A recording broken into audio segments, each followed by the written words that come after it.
Hi hello ఎట్లున్నారు? మనం ఈరోజు చేసుకోబోతున్న వంట పెసరపప్పు బీరకాయ. పెసరపప్పు తీసుకొని కడుక్కొని పక్కన పెట్టుకోవాలి. బీరకాయ కట్ చేసుకొని పెట్టుకోవాలి.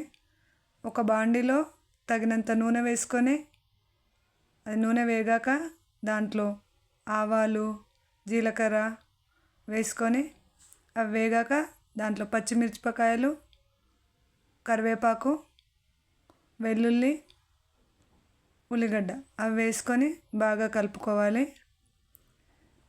నేను వేస్తున్న ఈ వంటలో మా నూనె నురుగొస్తుందంటే ఎందుకంటే మేము ఇది పట్టించిన నూనె అండి. నువ్వులు మాకు పండిన పంట నుండి పట్టించుకున్న నూనె,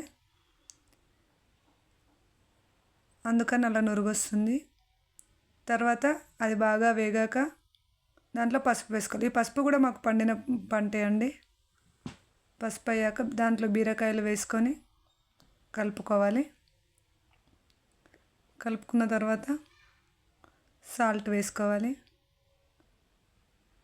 సాల్ట్తో బాగా కలిపి మూత పెట్టేసుకోవాలి. ఇలా ఒక 5 నిమిషాలు ఉడకనివ్వాలి. ఉడికిన తర్వాత దాంట్లో పెసరపప్పు వేసుకోవాలి. పెసరపప్పు వేసిన తర్వాత మీడియంలో పెట్టి ఒక 10 నిమిషాల వరకు ఉడకనివ్వాలి మూత పెట్టి. అలా ఉడికాక తగినన్ని నీళ్ళు పోసుకొని ఉడికించుకోవాలి.